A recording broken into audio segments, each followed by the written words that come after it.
Uma amizade verdadeira é uma coisa muito difícil de se conquistar, mas depois de construída, ela se torna tão forte quanto uma árvore que cria raízes muito profundas. Um amigo muitas vezes cria um vínculo tão forte ou até mais que um próprio irmão, se tornando assim um membro da família que escolhemos ter. Megumi é uma mulher muito misteriosa, com muitos segredos que por mais que ela tente esconder, ela acaba revelando e que pesados são esses segredos. Vocês querem saber o que rolou em mais esse episódio do remake de Samurai X? Vem comigo que vou te contar tudinho.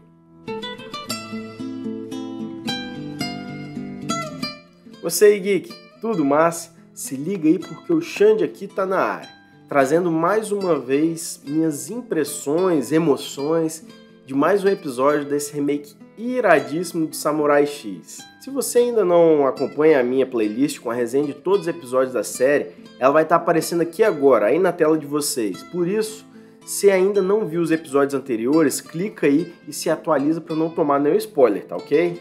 Mas bora lá para nossa análise do episódio 9 do remake de Rurouni Kenshin, Samurai X.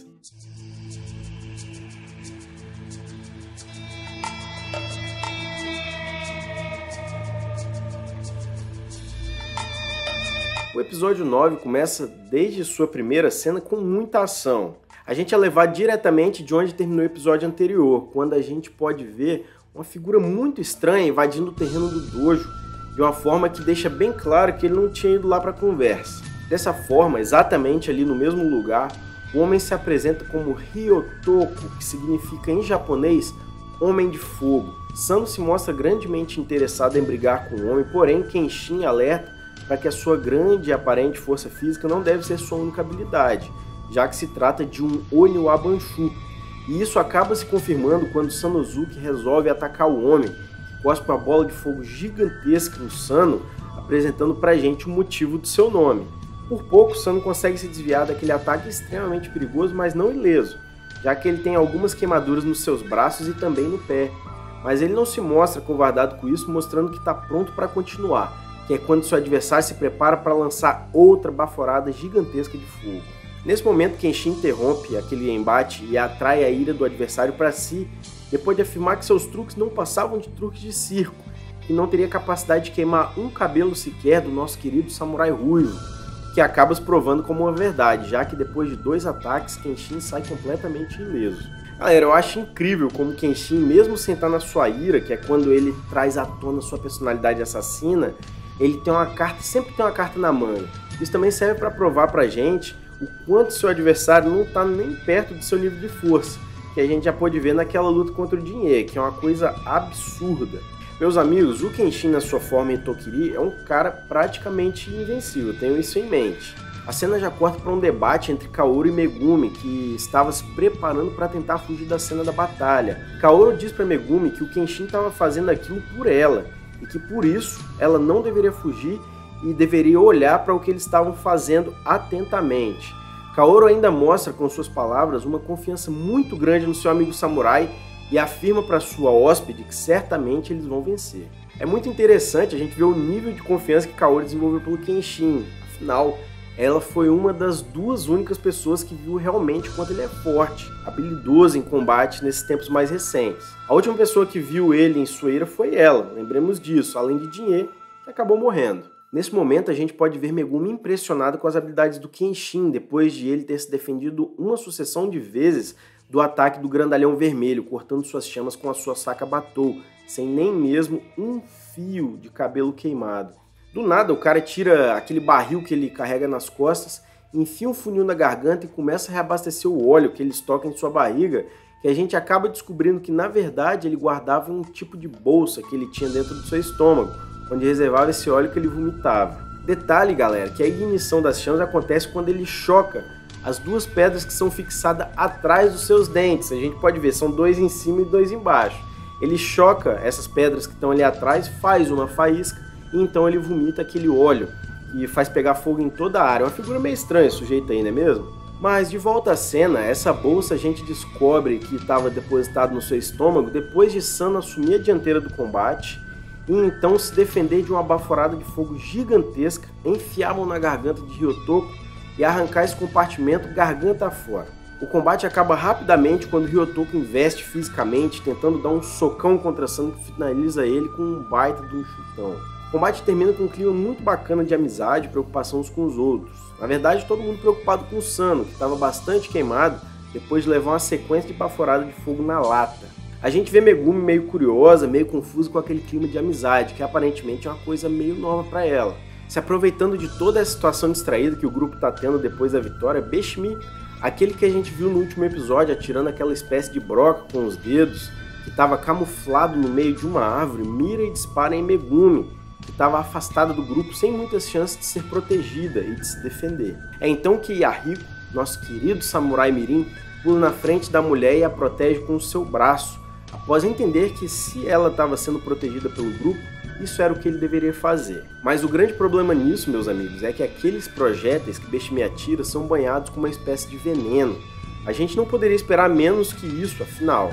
Ele é um Oniwa Banshu também. Nessa parte aí, galera, devo confessar que vi um furo de roteiro. No episódio passado a gente viu ele atirando a mesma arma em 2 pessoas lá na casa de apostas, só que eles não apresentaram esse efeito de envenenamento como a gente vê acontecendo com o Yahiko. Não sei, pode ser que esses projéteis aí ele tenham sido preparados especialmente para esse momento, já que ele estava cumprindo uma missão específica, certo? Não tem como a gente saber porque o anime simplesmente não explica. Por isso digo ser um furo de roteiro, já que a gente tem que ficar no campo das especulações para entender o que aconteceu realmente. Depois do ocorrido, quando Kenshin localiza Beshmi, esse já não tem mais chance de se defender e é nocauteado quase que instantaneamente. Só que ao olhar para ver onde ele iria cair, o que a gente vê é um tronco de árvore vestindo a sua roupa, e ao virar para outro lado, Kenshin vê uma pessoa com uma máscara muito estranha, ao lado de Ryotoko nocauteado, segurando Beshmi em seus braços. Nesse momento o episódio entra em uma parte muito tensa, porque a gente tem, de um lado, Yahiko sofrendo efeitos severos de um envenenamento, precisando de atendimento urgente, enquanto do outro, esse novo inimigo encarando Kenshin. Eles começam um diálogo sobre as próximas ações deles, com o homem mascarado dizendo que pretende não tentar levar Megumi naquele momento, dizendo que pretende deixar aquele lugar para reportar ao seu superior todo o ocorrido e levar os seus companheiros de volta. Já Kenshin diz que não irá impedi-lo, desde que ele deixe Beshmi para criar um antídoto para Yahiko, que está sofrendo com os efeitos do veneno. O homem discorda, então Kenshin o ataca e é surpreendido quando o homem defende o seu ataque com as mãos, consegue derrubá-lo com um baita de um socão. Ele recolhe seus 2 companheiros e foge, deixando avisado que se eles continuarem com a Megumi, que vão continuar enfrentando vários ataques. Agora a atenção se volta toda para Yahiko, que está cada vez pior com os efeitos do veneno circulando em seu corpo. Em uma atitude desesperada, eles resolvem que vão tentar sugar o veneno, mas rapidamente são interrompidos por Megumi, que surpreende a todos fazendo uma anamnese de todos os sinais e sintomas que o menino estava tendo, identificando imediatamente qual o tipo de veneno que tinham usado naquela arma. Ela dá ordem para todos do grupo, dizendo exatamente o que eles devem fazer e para que eles agilizem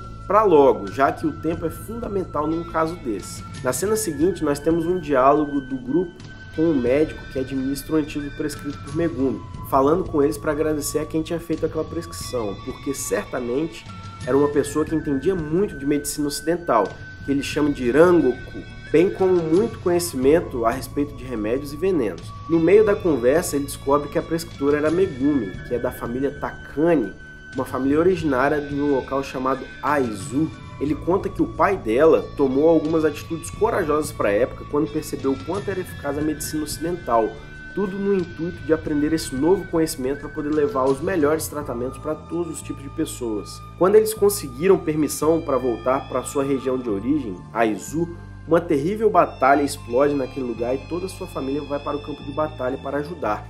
Lá seu pai, Ryu-sen, morre e o restante de sua família desaparece. Depois disso, Megumi vive sozinha e acaba se tornando assistente de um médico por um tempo e depois ela mesma desaparece. Nesse momento, o médico diz que gostaria de vê-la e então eles percebem que tem algum tempo que eles não a veem por ali. Galera, a Batalha de Aizu foi um importante conflito durante o período Bakumatsu, que a gente tanto ouve falar no decorrer da série. A batalha ocorreu de setembro a novembro de 1868, como parte da Guerra Boshin, que foi uma guerra civil entre as forças do governo imperial Meiji e os defensores do shogunato Tokugawa. Aizu era uma região controlada pelos samurais do clã Aizu, que apoiavam o shogunato Tokugawa. Durante a batalha de Aizu, o exército imperial Meiji sitiou a cidade de Aizu Wakamatsu, onde os samurais Aizu estavam encurralados. A batalha foi feroz, envolveu combates urbanos, cercos muito prolongados. No final, as forças imperiais conseguiram conquistar Aizu Wakamatsu,